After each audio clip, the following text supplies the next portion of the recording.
Welcome in, my possum friends. Come one, come all to the offensive points buy and sell episode. Billy and I are going to make a pretty quick dive into some guys you should be considering buying, selling, just general vibes. That's what this pod's all about, and hope it helps you out. So, Billy, what's up? Not much, Joe. See, the problem with fantasy football is there comes a couple of names along the wire that just completely surprise you. And I think this is a time we're 3 weeks into the season where we need to start deciding whether people should start panicking, start buying, start selling some of these pieces away. Some of these guys that you probably had stashed on your dynasty roster, you probably drafted late in your redraft leagues, and you're just reaping the fruits of the reward of drafting these guys. And we're going to see if maybe, there's some guys that you drafted a little higher than you wanted to, and maybe it's time to sell them off. So, Joe, I think it's just the amount of crazy turmoil in the season so far that I think we need to start actually seeing maybe this is the season that we have, and it's not the first 3 weeks of the season jitters that seem to have people thinking that's what we're actually dealing with here. Yeah, and it's very true. I mean, I think year after year, I catch us saying this all the time for the first 4 weeks. It's like, hey, just chill out. It's always sloppy. It's always nasty. These offenses don't know what they are. Defenses don't know what they are.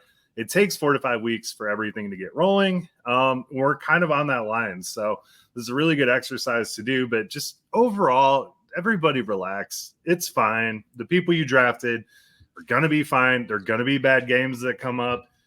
We're finally to the point where we're seeing trends where we can project, which wide receiver is going to be best against this defense. So everything is fine. And we're not even to bye weeks yet. So just take this time to breathe. If you're 1-2, you're fine. Your season's not over. Even if you're 0-3, you're okay. You can still turn it around. If you're 3-0, do not rest on your laurels because bam, the NFL comes at you fast. So just everyone take this time to collectively relax, evaluate where you're at, and move forward from here. That's true, Joe. After week 1, I had a couple of dominant teams across the league. I was like, I'm going to run this. I'm going to run this bitch. This is my league. I don't care who else. And then A.J. Brown goes down. And now I'm stuck with a couple of 1 and 2 teams staring at me in the face that I didn't realize, but were kind of built on A.J. Brown's success. So, So, exactly. Don't panic, but it may be time for you to start thinking about making some moves. I hate being the guy that's like, oh, make some early trades. But I do think we should consider exactly what the value is of some of these players right now. So, Joe, without further ado, let's jump right into it. The first name that we have on the list today is a guy that everybody wrote off as a bust. We said that he was going to be trash. This team traded away all their wide receivers, and we were like, he's still going to be trash. But through the ashes, Joe, a phoenix has arisen, and his name is Quentin Johnston. So, Quentin Johnston, are you buying what he's doing so far, or are you selling what he's doing so far? It's a really good question, man, because like a month ago we were calling him Stonewall or Stonehands Jackson. I can't remember or whatever, but I don't know, man. I think in a dynasty I would be looking to sell him based on the success that we're getting here. But I mean, the Chargers do not have anybody capable of doing it. He's running all the routes. He's the highest, plays the highest snaps out of any of their wide receivers. So as of right now, I'm pretty comfortable rolling with him. I still, man, putting him in my starting lineup is just a worrisome thing, but I don't know. I keep saying 1 more week for Quentin Johnston. We'll see. Right. And okay, so here is the 2 issues I have. A, we have a player that is built on touchdowns currently. That is a problem. He has yet to get over 7 catches in a game, which given for the Chargers, that is a huge feat because they were a major run team. The other problem I have is he has not had a top 10 finish yet as a wide receiver. So if you have him, you're probably thinking to yourself, and that's after a 2-touchdown game, Joe. A 2-touchdown game, not having you as a wide receiver or the top 10 of wide receivers is a little concerning just based on how that usually plays out for most other wide receivers. But I guess my problem with Quentin Johnston is like the pass volume isn't a lot. There isn't a ton of throws. And if Justin Herbert gets hurt eventually, which it looks more and more likely as these weeks go on, Justin Herbert just takes these massive hits, and it just appears that Easton Stick or whoever the backup is now is going to come in and be the guy.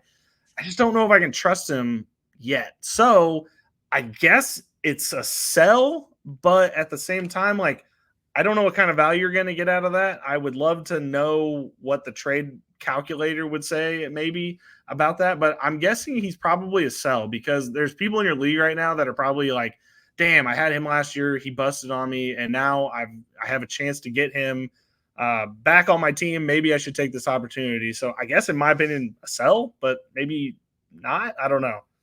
It's more of a hold. He's the perfect guy for like a throw in. If you're making a trade and you're looking to acquire an extra piece, just throw Quentin Johnston in there. I don't think the person is going to be too attached to him. And then on the other side, if you're like trying to get some interest in another trade, throw QJ in there and see what happens. Because, I mean, he's not going to win you your season, at least for what we can project at this point. So, I don't know. That's a really good one. I would say sell as well. Yeah. So there you go. You're holding Quentin Johnston out there. It might be time to sell. I would say in Dynasty, maybe not sell, maybe a little bit more closer to hold. But if you're in season long, maybe time to fish him out, see if you can maybe add him as a part of a trade, because I definitely see that. I mean, you could have a Jacoby Myers type season where he ends up as wide receiver like 25 by the end of the season. That wouldn't shock me. But if you can get that kind of value, it's not too bad for either side if you were to give him a trade.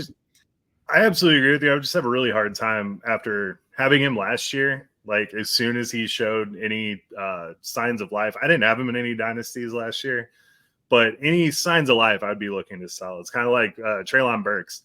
If Treylon Burks goes out and has a 2-touchdown game, I am trying to ship him off to whoever has a pulse and is willing to acquire him. So I just don't trust it moving forward. That is fair enough. Okay. Let's move on to our next player. And let's be honest, he's just making this list because he had one of the all-time breakout games as far as coming out parties go, and that is Jauan Jennings. So, Joe, is Jauan Jennings a buy or a sell for you? Sell if anyone's interested, but honestly, if you have him on your team until Debo comes back, and Kittle, we'll have to see his status too. But if those guys are going to miss another game, I think you can roll with them. But if anyone is going out of their way to try to acquire Jauan Jennings, take whatever. Just take absolutely whatever. There's enough struggling players right now that you could get for really low price with Jauan Jennings. I mean, like, Pickens would be a good one. There's a lot of running backs out there that are just, after last week, everyone has devalued completely because they had a couple rough weeks. So I would be looking to get whatever I can out of Jauan Jennings.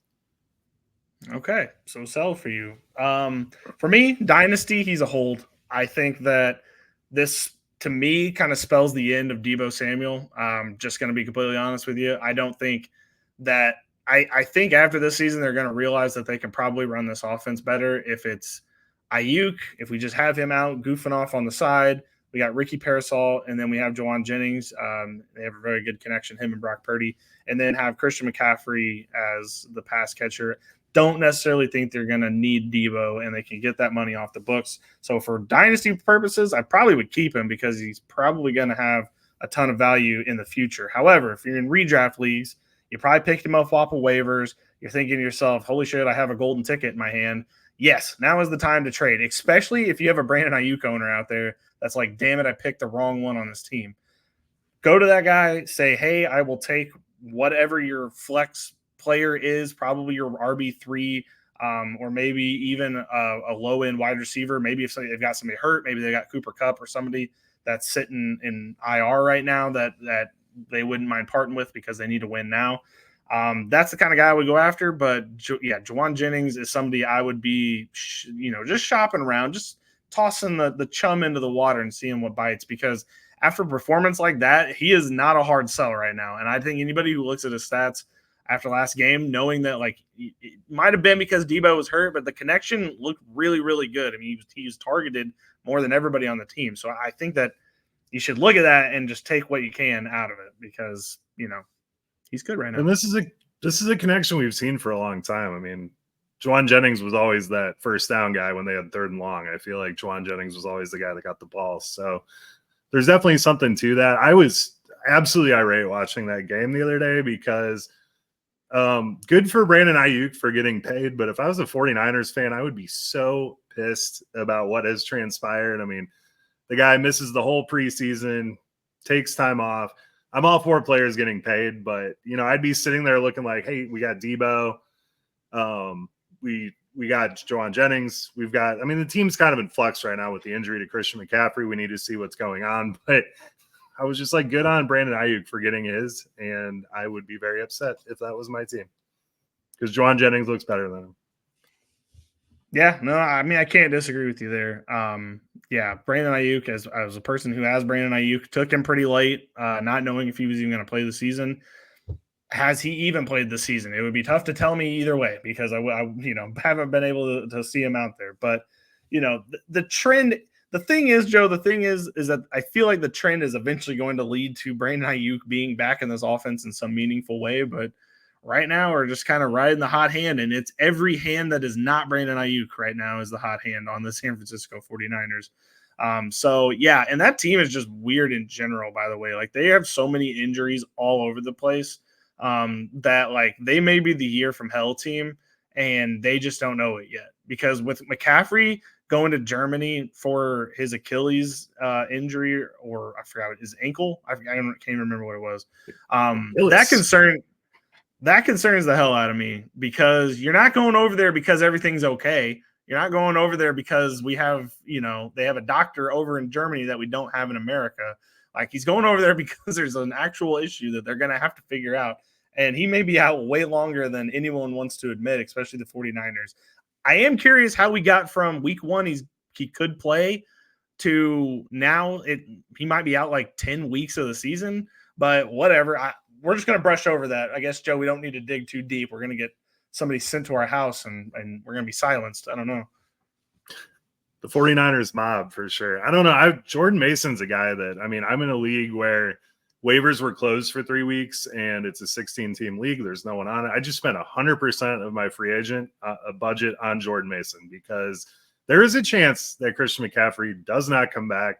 There's a chance that the 49ers are in such hell by the time we get there that they don't even rush him back. And Jordan Mason just has the job all year. So he's definitely a guy I would be looking to acquire.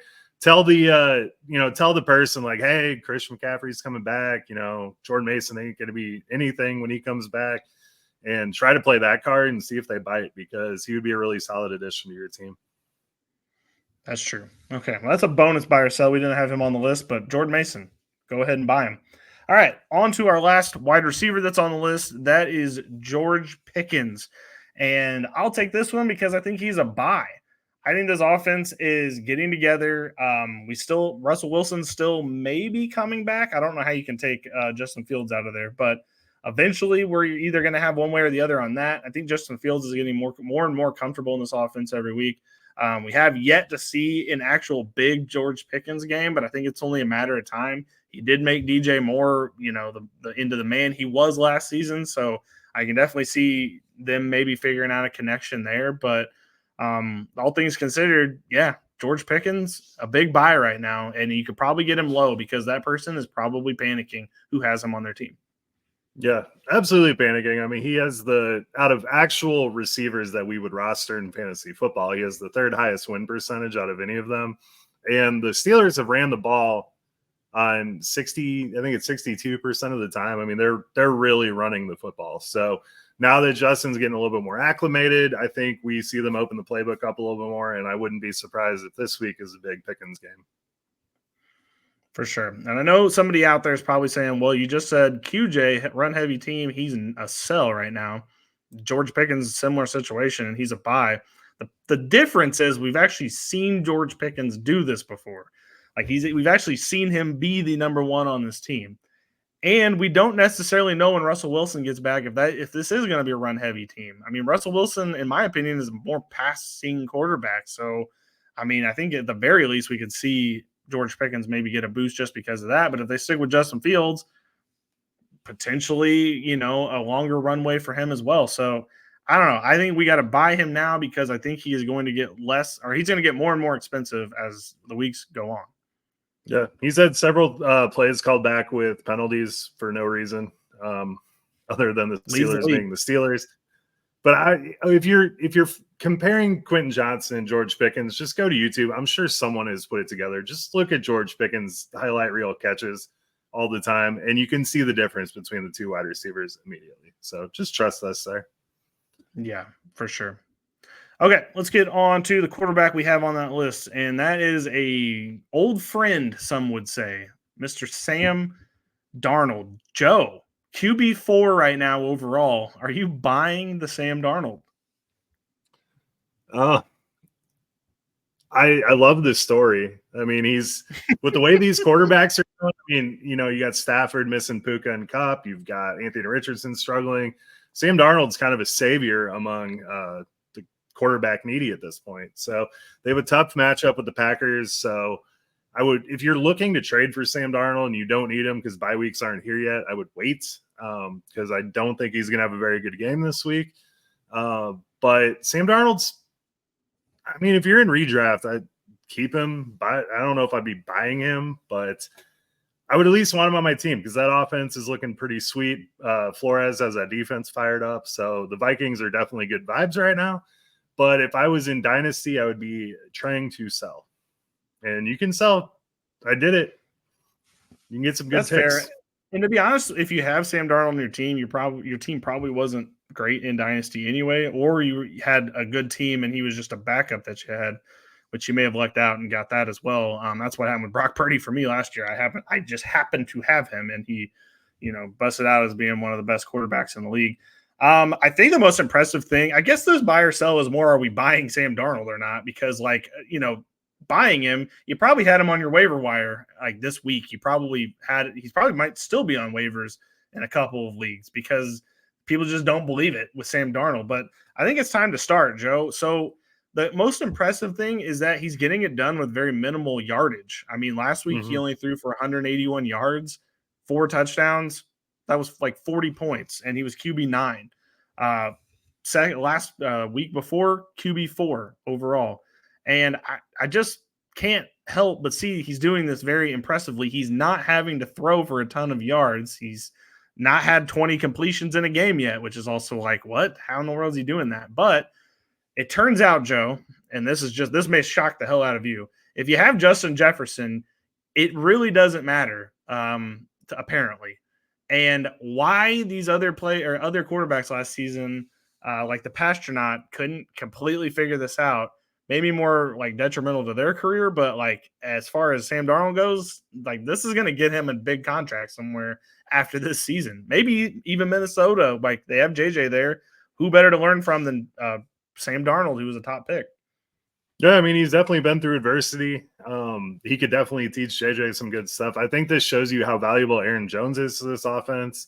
He's looking awesome. It's just really good vibes in Minnesota right now. And I mean, until further notice, I'm buying. I do think, especially if Jordan Love comes back, I think they have a rough go at it this week. But for sure, divisional and then game. It will be interesting to see what happens after the next 3 games. I mean, you got Green Bay, the Jets, and then a bye week. But then after that, it's time to rip the Band-Aid off because Detroit, the Rams, Indy, Jacksonville, we're talking like QB, top 5 QB for all of those weeks if he's healthy. I mean, that is definitely in the cards there. So I guess this buy or sell is more of like are we actually buying? And I'm actually buying. I'm in. I like it. Yeah. Dynasty, I think you're right.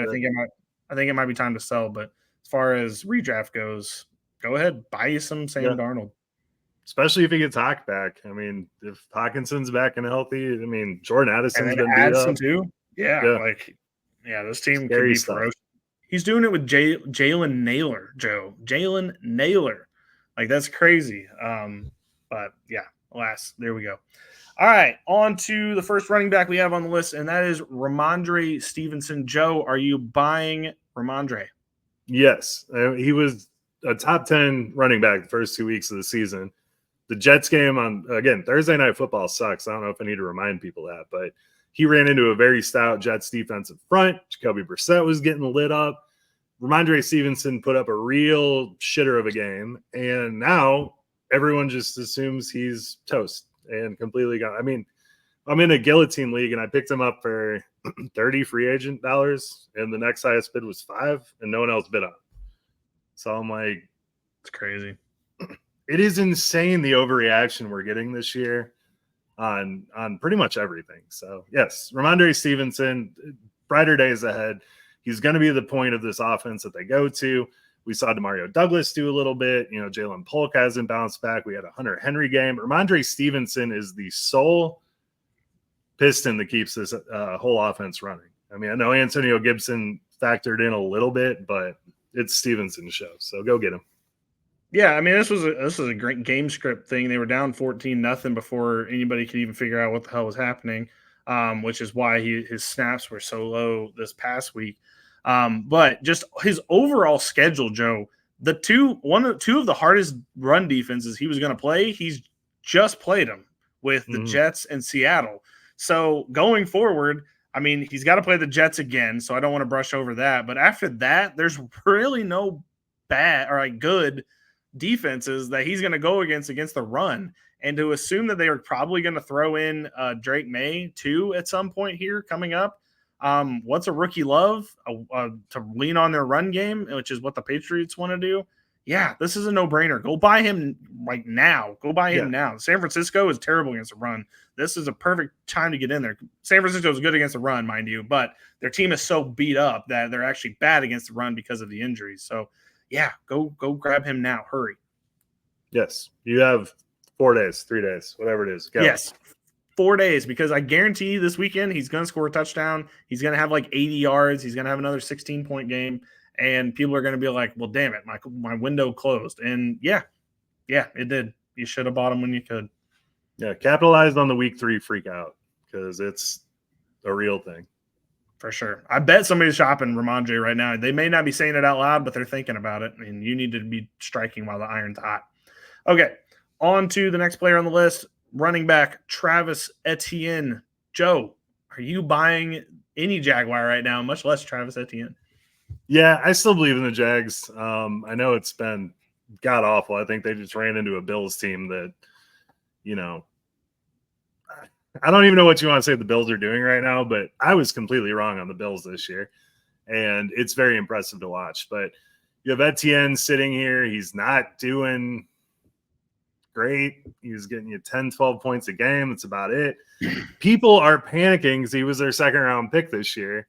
And they're like, holy crap. Trains off the rails and stuff. This is when you swoop in and say, hey, take this guy and I'll take Travis Etienne off your hands. And, here, this will fix all your problems and you'll win the championship. And then you take Travis Etienne and he turns it around. He's the only guy that's going to be getting work. Tank Bigsby is not doing it.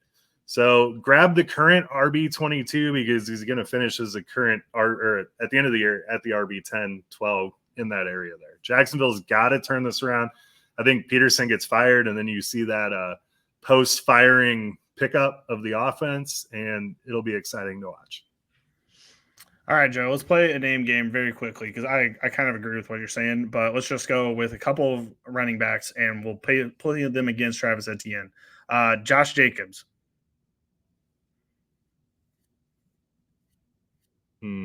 Etienne. Okay. I actually agree with you. Green Bay is scaring the hell out of me. I thought Josh Jacobs was going to be a workhorse. No, that's not happening. James Conner.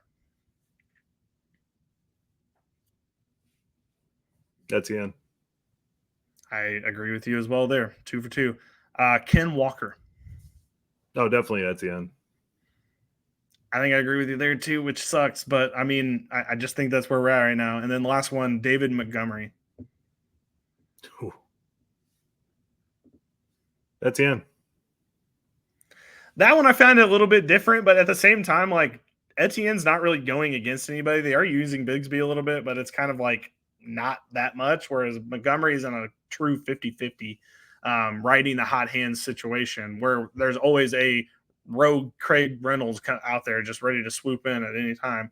So, yeah, I think I agree with you there too. Those are all running backs that people are probably like willing to take right now for Travis Etienne. So if you were going to buy him and you have any of those guys, that should be who we're telling you are the range of guys that you could probably toss out right now and get Travis Etienne. I think those are all within the realm of possibility. Yeah. Okay, let's get on our last guy, and that is, I'm just going to leave this one up to you. It's Cole Kmet, tight end for the Chicago Bears. Joe, please tell me why you might be buying Cole Kmet here. Why I'd be buying him? Would you be buying or selling, I guess? I would be selling personally, but with the state of tight end right now, I guess you could consider buying him too.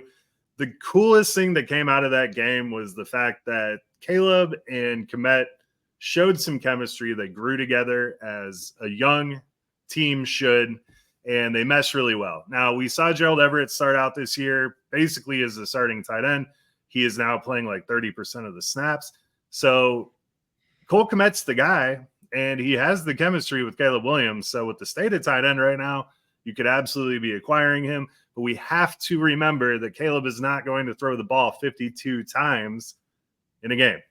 And that is a huge – you think he is? No. Yeah, I was like, yeah, you're right. Yeah, the other thing is Keenan Allen is dealing with a heel issue. So when Keenan Allen comes back, what does that do with Cole Kmet? Because we got Rome, we got DJ. We have a lot of mouths to feed. So personally, I would be selling him with the state of tight end. I mean, I would at least consider buying him if you're in desperate need of a tight end, but I think overall he is a sell for me. Well, here's the thing. People probably dropped Cole Kmet after week 1, so you might have ended up swooping him back off of waivers. But with the state of tight end, that might actually be the time to sell because people would probably rather believe that Cole Kmet was going to do better things than whoever they have on there. I'm not even going to go through all the names that are like in tight end hell right now, but like unless you have like Brock Bowers or I don't even know, because Goddard, like he's like tight end 1 right now, and it doesn't even make sense because it was 1 week. But yeah, I would assume you could probably snag some pretty good players because everybody is in tight end hell right now, and I don't know, you might actually get some good players because people would believe in Cole Kmet. So yeah, I think this might actually be a good selling point for Cole Kmet right now. Buying, you have to really believe that the Bears are going to figure out what they're doing here because that's the only way this is going to work. And there's a lot of mouths to feed there, like you said, Joe. Yeah, I mean, I do ultimately think the Bears figure out some semblance. It was actually cool to see Caleb, even though he threw for 52 times and we got our ass kicked by the Colts. It was cool to see him kind of later on in that game, he got more comfortable. He started making better throws. So I think that was kind of a turning point of the season. So I do expect better things for the Bears offense. But the mouths to feed, I mean, Keenan Allen is – you're going to throw it to Keenan Allen over Cole Kmet. I'm sorry. That's a business decision right there. Probably so, but I do think Caleb, the longer that game went on and the less he was trying to force it to DJ Moore, I think the better he started playing because he was like, okay, I can throw it to Rome or I can throw it to Kmet. Like, I think as time went on in the game, I was like, I think he's actually like picking up on what he should be doing here because it was kind of at first like, I've got to get DJ Moore. I've got to get Keenan Allen. Got to get DJ Moore. Got to get Keenan Allen. And he was throwing bad passes because he had to get it to those guys knowing those passes were never going to get to those guys. So it was actually interesting to see what a playground style Caleb Williams went with this last week. Yeah, it was cool to see. It was. Okay, well, that's all we got for this week on buys and sells. We'll be back in a couple weeks probably to do this all again with completely new names probably, Joe. Thank you for joining me tonight. And everyone out there, go buy and go sell. Joe, get us out of here. Cha-ching. Good night.